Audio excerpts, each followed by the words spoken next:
You look at Bangkok and this incredible city that's filled with high-rise and beautiful restaurants and temples and tourist attractions, and you see that part of the city, you see that beautiful part of Thailand, and you don't see this slum. You have to go there to see it, but he made us see it. Father Joe made us really, really look. The Slaughterhouse has been here for almost 100 years. And in the old days, the Chinese needed a place to butcher the pigs. So they chose Klong because Klong was on the outskirts of the city and close to water. And today they still kill pigs here, and this area is still known as the Slaughterhouse. Father Joe and I share similar journeys.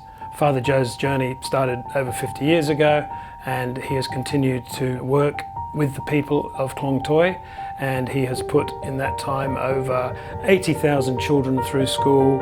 He has rescued and helped and supported abandoned, sexually abused and trafficked children, and his contribution to that world has been immense. When I first came to Bangkok, I felt, this cowboy syndrome. The cowboy walking into Dodge. I mean, this is really cool, Living in the Slaughterhouse, that's in the slums, in the worst slums of Klong of Bangkok. But to be a cowboy in Klong it's different than the movies. To be a cowboy in the Slaughterhouse, you better learn to say you're sorry. You better learn to bow your head. And you better learn to not to show off and think you're big and tough, because you're not. And one of the things he said to me was, when you're filming, keep your head down, don't stare, and tell the effing truth. Killing pigs, it happens overnight. And killing people, it takes years. And they kill them slowly by poverty and exploiting them and using our women and using our kids. And it just kills you. It just tears your guts out. Father Joe was telling this incredible story, this harrowing story about some people in the slums in Klong and the whole room was silent. I mean, you could have heard a pin drop. There was this little girl, she was about 5 years of age, and they wanted to use her for sex. They'd use her mouth, put it that way. They would use her mouth. She was smart enough not to bite, because two of her friends, whom she knew, had been used, sold to do this same thing, this mouth business. And so they knocked her teeth out. It's very simple. This is what a priest is supposed to do. You're supposed to care for the poor and live with them and do the best you can. This is life. This is reality. This is the way it is.